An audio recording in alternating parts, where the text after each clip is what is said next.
Welcome to Luca and Miguel. Enjoy the video. You begin by getting immediate access essentials in place. First, sign into the target PC with an account that has remote permission. Do not delay.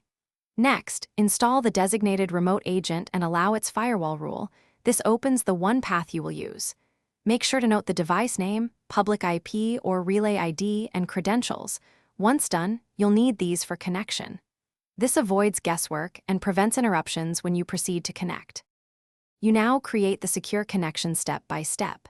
Install and open the client on your machine, select the encrypted protocol, and enable two-factor authentication to harden access. Enter the host ID, relay address or IP, and the stored credentials. Then start the remote session. Once connected, verify screen sharing, file transfer, and remote input are functioning. Make sure permission prompts are set so you can interact without repeatedly interrupting the local user.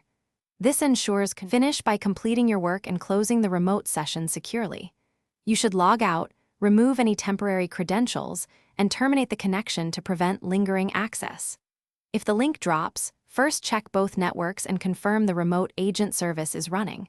Make sure NAT, port forwarding, or relay status hasn't changed. If problems persist, restart the agent service on the host and re-authenticate. This single troubleshooting step often restores the one-way access reliably. Thanks for watching and please subscribe. It's the best investment you'll ever make.